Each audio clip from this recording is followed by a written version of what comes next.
Welcome. Here we are at Luke chapter 23. Well done if you've kept it up this far, today and tomorrow, and you've gone all the way through Luke. Well done. Luke 23. Then the assembly rose as a body and brought Jesus before Pilate. They began to accuse him, saying, "We found this man perverting our nation, forbidding us to pay taxes to the emperor, and saying that he himself is the Messiah, a king."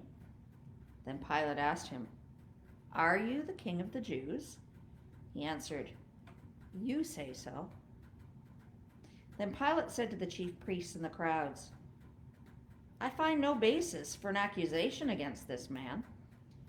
But they were insistent and said, "He stirs up the people by teaching throughout all Judea, from Galilee where he began, even to this place." When Pilate heard this, he asked whether the man was a Galilean. And when he learned that he was under Herod's jurisdiction, he sent him off to Herod, who was himself in Jerusalem at that time. When Herod saw Jesus, he was very glad, for he'd been wanting to see him for a long time, because he had heard about him and was hoping to see him perform some sign. He questioned him at some length, but Jesus gave him no answer. The chief priests and the scribes stood by, vehemently accusing him. Even Herod with his soldiers treated him with contempt and mocked him. Then they put an elegant robe on him and sent him back to Pilate. That same day, Herod and Pilate became friends with each other. Before this, they had been enemies. Pilate then called together the chief priests, the leaders, and the people, and said to them, "You brought me this man as one who was perverting the people. And here I've examined him in your presence, and have not found this man guilty of any of the charges against him. Neither is Herod, for he sent him back to us. Indeed, he has done nothing to deserve death.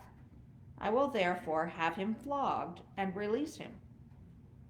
Then they all shouted out together, "Away with this fellow! Release Barabbas for us!" This was a man who'd been put in prison for an insurrection that had taken place in the city, and for murder. Pilate, wanting to release Jesus, addressed him again, but they kept shouting, "Crucify him! Crucify him!"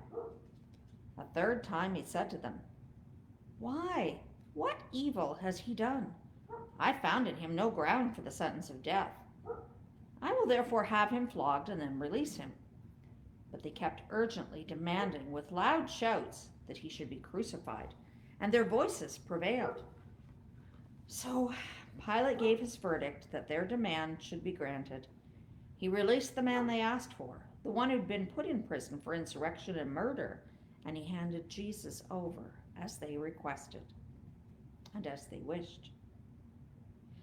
As they led him away, they seized a man, Simon of Cyrene, who was coming from the country, and they laid the cross on him and made him carry it behind Jesus.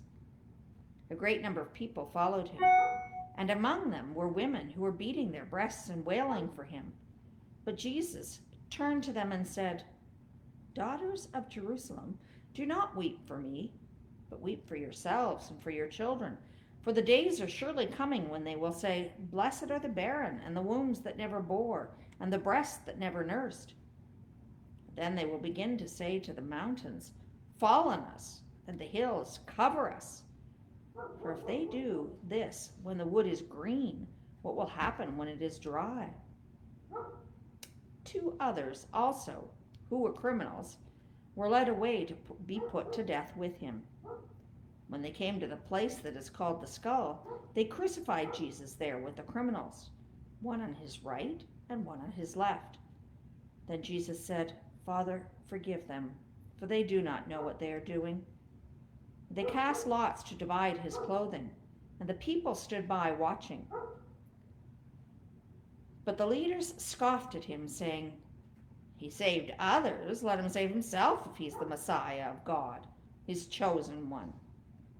The soldiers also mocked him, coming up and offering him sour wine and saying, "If you're the king of the Jews, save yourself." There was also an inscription over him, "This is the King of the Jews." One of the criminals who were hanged there kept deriding him and saying, "Are you not the Messiah? Save yourself and us." But the other rebuked him, saying, "Do you not fear God, since you are under the same sentence of condemnation? And we indeed have been condemned justly, for we're getting what we deserve for our deeds. But this man has done nothing wrong." Then he said, "Jesus, remember me when you come into your kingdom." He replied, "Truly I tell you, today you will be with me in paradise." It was now about noon, and darkness came over the whole land until 3 p.m, while the sun's light failed, and the curtain of the temple was torn in two. Then Jesus, crying out with a loud voice, said, "Father, into your hands I commend my spirit." Having said this, he breathed his last. When the centurion saw what had taken place, he praised God and said, "Certainly this man was innocent." And when all the crowds who had gathered there for the spectacle saw what had taken place, they returned home beating their breasts. But all his acquaintances, including the women who had followed him from Galilee, stood at a distance, watching these things. Now there was a good and righteous man named Joseph, who, though a member of the council, had not agreed to their plan and action.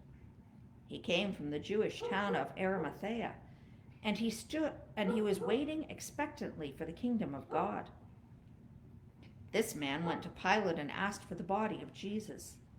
Then he took it down, wrapped it in a linen cloth, and laid it in a rock-hewn tomb where no one had ever been laid.